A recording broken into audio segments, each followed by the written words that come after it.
Welcome everybody, my name is Erik Blyar. I did my report on hacking from Basse5.2, Section 2. This is for Computer Science 313, Section 50. On the agenda, I will talk about 3 different phases of hacking, different types of hacking, security, the law of catching and punishing hackers, and possible future laws. Phase 1. The joy of programming. In the early days of computing, a hacker was a creative programmer who wrote very elegant or clever programs. A good hack was an especially clever piece of code. Hackers were computer virtuosos. They created many of the first computer games and operating systems. Early hackers sought knowledge and intellectual challenges and the thrill of going where they did not belong. Most had no intention of disrupting services and frowned upon doing damage. Phase 2. From the 1970s to the mid-1990s. Hacking's meaning began to evolve into a common meaning today. Breaking into computers for which the hacker does not have authorized access. In the 1980s, hacking also included the spreading of computer viruses, pranks, thefts, and phone phreaking. Also, the idea of trophy hacking came about, which is the hacking into a big research center, corporation, or government agency just for the fun of it and for the thrill of the accomplishment. Also, the introduction of the internet worm showed the vulnerability of the internet as a whole in the 1988. Although it did not destroy files or steal passwords, it spread quickly to the computers running a particular version of the Unix operating system, jamming them up and preventing normal processing. Phase 3. The growth of the web and mobile devices. The mid-1990s, with the use of the web and internet for email and other communications of sensitive information and economic transactions, hacking became more and more dangerous and damaging. Basic infrastructure systems were now accessible on the net, which also increased the risk of hacking, which is generally why hacking spread globally. Types of disruptive hacks. The denial of service hacks send many requests to the websites, overloading them and disrupting the server, causing it to fail, not allowing access to the actual users of the website. Also, malware, which is a harmful software, kind of like a virus, that gains access or causes severe damage. Also, harmless hacking. A system can detect an intruder, but it cannot distinguish between a non-malicious hacker and a harmful hacker. So at a minimum, the administrator will spend time and effort to track down the intruder, shut off his or her means of access, so then responding to this non-malicious prank causes the use of a lot of resources that might be needed to respond to a more serious threat. Even hackers with good intentions could make a mistake and do significant damage accidentally. Types of hacking. Hacktivism, which is the use of hacking to promote a political issue, often is difficult to evaluate because some may view it as activism and civil disobedience, while others view it as ordinary crime and possibly cyber terrorism. Hackers as security researchers. One is a white hat hacker, which is the use of their skill to demonstrate system vulnerabilities and improve security. Next is a gray hat, which is they use methods of questionable legality or publicize vulnerabilities before informing the system owners.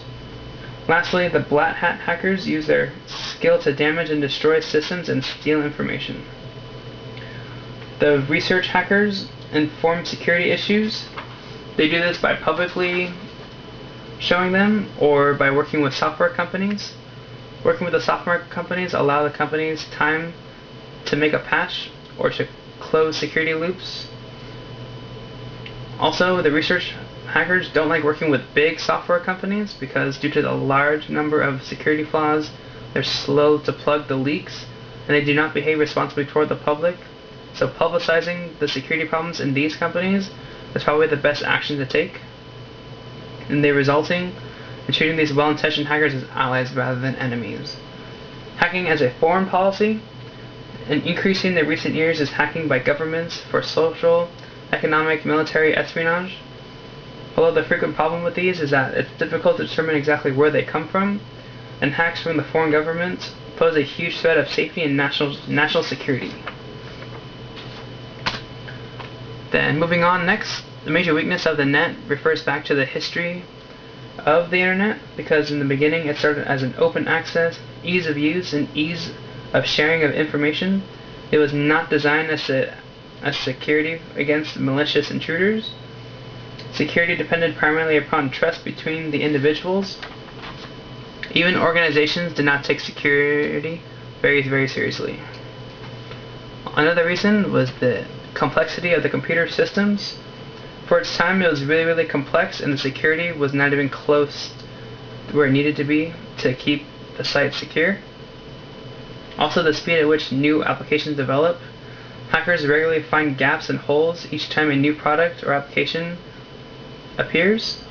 Also, because so many applications and companies are going online, it is easy for you to access, so it's probably easy for the hackers to have access as well. Also, business and economic factors due to the competitive pressures of product life cycles and the companies and for the consumer's dollar. If companies are not first, they're last, and if they're last, they probably won't be around too much longer. This also goes into the human nature. Us consumers, we want the newest, the most convenient, the most dazzling new featured item on the market, and we really don't care about the risk or security involved with it.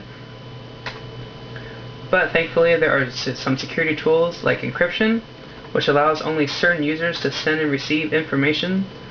Although this is only seldomly used due to the high cost and inconvenience to the users, there is such thing as insurance for hackers, also laptop security for owners. If the laptop ever gets stolen, they can erase the files remotely. They have fingerprint readers. They also have physical cables that securely laptops to heavy furniture. Also, the responsibility of security is for the system administrators and sellers to keep valuable data safe and smoothly operating for the general public. Next is the law. The law that was passed was the Computer Fraud and Abuse Act of 1984. It covers areas in which the federal government has jurisdiction. For instance, government computers, financial systems, computers used in interstate and international commerce or communication. It is illegal to access a computer without proper authorization. The USA Patriot Act expanded the definition of a loss to include the cost of responding to a hacking attack. It also increased the maximum penalty of a first offense to 10 years. It also allows government to monitor online activity of suspected hackers without a court order. Next, catching hackers. Initially, law enforcement were ill-informed and embarrassing. Law enforcement finally got smart and started to employ the people that they caught before, who are well informed about the technical aspects of hacking and their hacker culture. Now they read hacker newsletters, participate in online discussions, attend hacker conferences, set up honeypots, which are websites that look attractive to hackers, so that way they can actually record what they study and everything they do on the website. Next is the computer forensics, which is the field of collecting evidence from computer files and disks. They can recover files even if it's fully deleted. They use invisible information to trace viruses, which is a unique identifying numbers and authors' names. Next is the penalties. We want young people to own up to their mistakes and pay for their actions. That's why hackers normally plead guilty for a plea bargain. They usually receive 2 to 3 years probation, community service, fines, or often sometimes they get a job offer with the government organizations to help capture new hackers. Although the original purpose for criminal penalties is just to discourage people from committing crimes altogether. And finally, the new laws. One of them is for virus writing, which can make it unlawful to write or publish viruses in hacking software. Although a federal court ruled that the software is a form of speech, so if this law gets passed, it can possibly be a First Amendment issue. And lastly, the expansion of the CFAA can create a term of use, and violating these terms of use can actually commit fraud, theft, or vandalism. Then the unintended application may help protect privacy. So when we install an app, we implicitly authorize it to interact with our phone using data necessary to perform its stated purpose. But sometimes businesses collect unauthorized data, and then when they do that, that's when we can bring charges against them. Thank you very much for everybody for watching. Have a good day.